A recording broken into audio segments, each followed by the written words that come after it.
7:50 here on the Big 550 KTRS. Aisha Sultan. How am I doing? Aisha? You're getting there. It's getting closer. Aisha? Yes. Aisha. What kind of name is Aisha? It's an Arabic name. Arabic name. McGraw and Aisha in the morning. Can we come up with two more bizarre names for a morning show? I think it sounds lovely. It sounds lovely.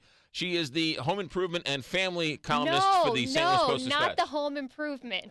What? The home. Home and family editor. Well, yes. what do you write about the home? Do you write about how to improve your home? Sometimes. A home improvement, then. That's how that works. Gail Pennington, TV critic. Can you help me out here? Isn't she the home improvement columnist? You can call me anything you want as long as I can give Aisha a really long ruler that she can reach over and hit you. Thank you, Gail. That's exactly what I need here. Right. But Aisha, he had a thing, and last week he reformed. He was going to say dispatch. Dispatch. And now he's had so much trouble with Aisha that he's reverted to dispatch. Oh, no. Well, wait a minute. If she had a ruler to slap me, that would be part of her home improvement column. It would, absolutely. And you could make her the ruler in your wood shop. I could. That's exactly right. Let's get to Orange is the New Black. Everyone's talking about this on Netflix. It's a great show. Netflix original. I would expect next year it'll be nominated for some Emmys the way House of Cards was this year. It's based on a memoir of a young woman who many years after the fact went to prison for a drug offense. And they've made it into a comedy drama. The person who adapted it is the woman who made Weeds, so it says that same very dark humor to it. It's hilarious and poignant and one of my favorite shows of the year. It's also disturbing, isn't it? In a way? Parts of it are disturbing. Yeah. Have you watched any of it yet? I've watched the first 4 or 5 episodes. I binged watched it yesterday. Yeah, there are only 8, so you need to pace yourself. There's 13. Oh, are there 13? Yeah. Gail, how long is this going to run? It's going to run the first season, and then they decide whether they want to make some more. Oh, see, there needs to be more. Yeah, that's too low, a high commitment. Like, why would you invest time if you don't even know if the story is going to go on? Because it will come to an end. Right. I mean, they may have written it in a way that it will come to an end. Right. So have you watched all 13 episodes? I haven't. I'm at 6, I believe. Gotcha. But I've been pacing myself. Speaking of binge watching, has Aisha told you about her binge watch on Breaking Bad? She has alluded to it in between her home improvement columns. Gail, I feel like I have some kind of drug addiction. It's really bad. It's like you're on meth. It is. It's like I hit a crystal. I have heard that the final season of Breaking Bad is so ridiculously good. Have you been following it? Oh, yes. I watch it in practically real time. But, Gail, wouldn't you say that the reason this show is so compelling is because the writing is incredible? Absolutely. And the acting is phenomenal. The writing and the acting all work together to make this masterpiece.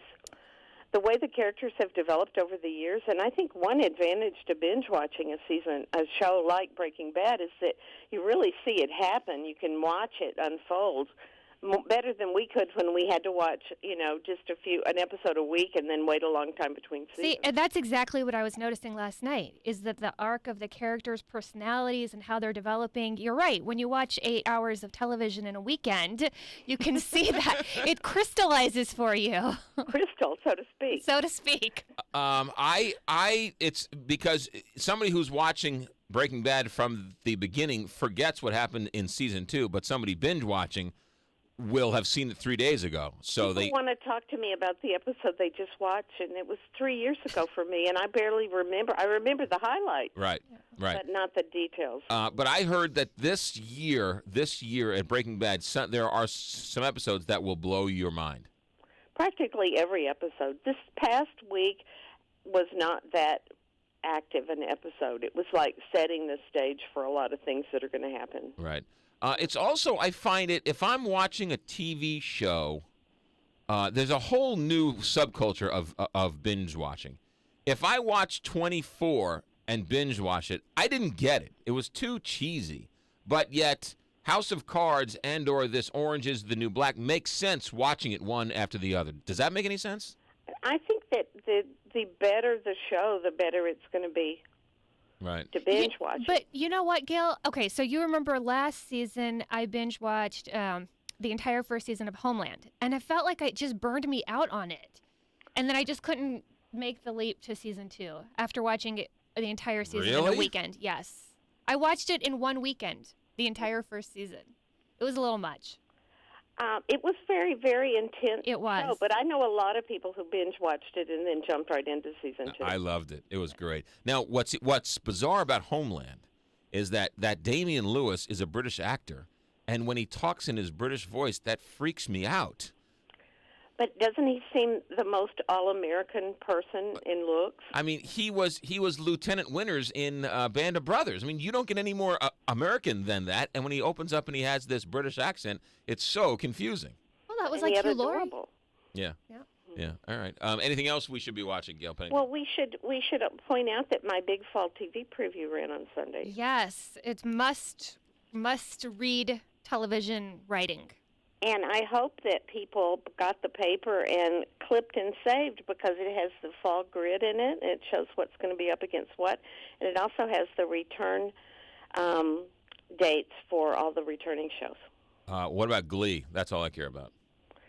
Are you going to be in on Glee? I'm in on you Glee. in on Glee this year? I'm in till the end. Well, then you just look in your paper yesterday in the list that you clipped out. And you'll be able to tell when Glee comes back. Glee comes back, I think, this week, doesn't it?